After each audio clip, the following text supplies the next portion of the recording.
સમાચાર સામે આવી રહ્યા છે, જેમાં મહત્વપૂર્ણ સમાચાર તો ગુજરાત એટીએસે 3 આતંકીઓની ધરપકડ કરી। 3 આતંકીઓની ધરપકડ કરવામાં આવી છે, જેમાં આતંકી પ્રવૃત્તિ સાથે જોડાયેલા શખ્સો આખરે ઝડપાયા છે।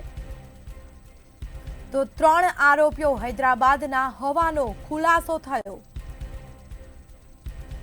પકડાયેલા ઈસમોની એટીએસે પૂછપરછ કરી છે, જેમાં શખ્સો કોના કનેક્શનમાં તે જાણવા ચક્રો ગતિમાન કરવામાં આવ્યા છે। ગુજરાત એટીએસ દ્વારા તપાસ કરવામાં આવી છે। સમગ્ર મામલે પૂછપરછ થશે। ગુજરાત એટીએસે 3 આતંકીઓની ધરપકડ કરી। સંવાદદાતા વિશાલ મહેતા ફોનલાઈન પર જોડાયા છે। જે વિશાલ, ગુજરાત એટીએસે 3 આતંકીની ધરપકડ કરી છે, કયા પ્રકારની કાર્યવાહી થશે, શું છે આખો મામલો? સ્મિતા, જે રીતે સમગ્ર મામલો આવ્યો છે તેમાં ક્યાંક ને ક્યાંક ગુજરાત પર ફરી એકવાર આતંકી ઓછાયો જોવા મળતો હોય તેવી હકીકત સામે આવી રહી છે। પરંતુ એટીએસ કે જે આપણી ભારતની સર્વોચ્ચ ટીમ છે કે એન્ટી ટેરરિસ્ટ સ્ક્વોડની ટીમ દ્વારા આ આતંકીઓની ભાળ મેળવવામાં આવી અને તેમને ધરપકડ કરવામાં આવી છે। 3 આતંકવાદીઓની ધરપકડ કરવામાં આવી છે। ગાંધીનગરથી આઈએસઆઈએસ સાથે જોડાયેલા આ 3 આતંકવાદીઓ છે તેમને ધરપકડ કરી લેવામાં આવી છે। દેશના અનેક સ્થળો પર હુમલા કરવાની યોજના બનાવવામાં આવતી હોય તેવી હકીકત ક્યાંક ને ક્યાંક સામે આવી હતી અને હથિયારોની આપલે કરવા માટે તે લોકો ગુજરાત આવ્યા હોય તેવું પ્રાથમિક તબક્કે સામે આવ્યું છે। ગુજરાતમાં જે એટીએસ દ્વારા આતંકી સાથે જોડાયેલા જે શખ્સો છે તે 3 શખ્સોની ધરપકડ અડાલજ ખાતેથી કરવામાં આવી હોય તેવી હકીકત અત્યારે એટીએસ દ્વારા આપવામાં આવી છે।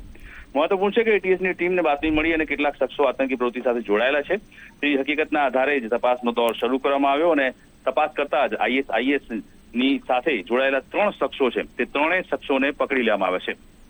આતંકી ગતિવિધિ સાથે જોડાયેલા 3 શખ્સો મૂળ હૈદરાબાદના હોવાની હકીકત પૂછપરછની અંદર સામે આવી છે। એટીએસે 3 આરોપીઓને ઝડપી લીધા છે। આતંકીઓ હથિયારોની આપલે કરવા માટે ગુજરાત આવ્યા હતા અને તેમની યોજના દેશમાં અનેક સ્થળો પર હુમલો કરવાની હોય અને સાથે જ ધરપકડ કરાયેલા આતંકીઓ 2 અલગ અલગ મોડ્યુલ સાથે જોડાયેલા હોય તેવી હકીકત પણ ક્યાંક બહાર આવી છે। એટીએસની રડારમાં રહેલા આતંકવાદીઓ દેશના કયા સ્થાનો પર હુમલો કરવાના હતા તે અંગે ઊંડાણપૂર્વક તપાસ કાર્યવાહી શરૂ કરવામાં આવી છે।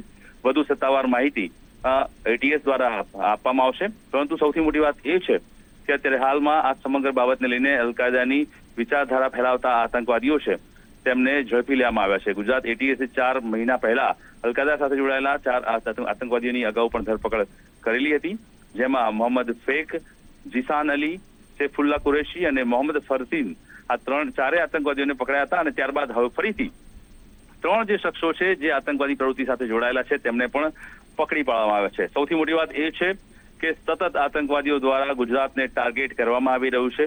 અલગ અલગ મોડ્યુલ અને અલગ અલગ મોડસ ઓપરેન્ડી દ્વારા ગુજરાતને ટાર્ગેટ કરી અને કાર્યવાહી કરવામાં આવી રહી છે। પરંતુ એટીએસ દ્વારા સફળ ઓપરેશન કરવામાં આવ્યું અને માહિતી મળતાની સાથે જ 3 આતંકવાદી પ્રવૃત્તિ સાથે સંકળાયેલા શખ્સોને ઝડપી લેવામાં આવ્યા છે।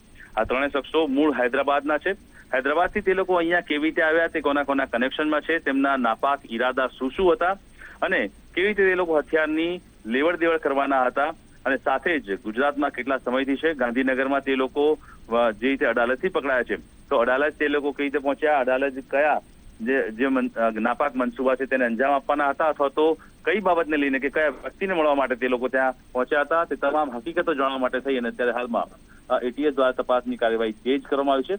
પરંતુ એક વસ્તુ ચોક્કસ છે કે જે રીતે આ આતંકી ગતિવિધિ સાથે જોડાયેલા લોકો પકડાયા છે તેને લઈને એક વાત સાબિત થાય છે કે આતંકવાદીઓ ફરી ક્યાંક માથું ઉંચકવા માટે ગુજરાત તરફ માથું માંડી રહ્યા છે। પરંતુ એટીએસ દ્વારા સક્રિય અને સજાગ કાર્યવાહી કરી અને તમામ લોકોને પકડી લેવામાં આવે છે। પરંતુ હજી પણ ખતરો ક્યાંક ટળ્યો નથી, કારણ કે આ તમામ જે પકડાયેલા લોકો છે તે કોની સાથે સંકળાયેલા છે, તેમની સાથે અન્ય કોણ જોડાયેલા છે, તેમણે ક્યાં ક્યાં રેકી કરી છે, હથિયારોની આપલે થઈ છે કે કેમ અને અન્ય કેટલા લોકો આ સમગ્ર કૌભાંડ એટલે કે ષડયંત્રની અંદર સામેલ છે, કઈ જગ્યાને તે લોકો ટાર્ગેટ કરવાના છે, આ તમામ હકીકતો ક્યાંક ને ક્યાંક હજી પણ જાણવાની બાકી છે।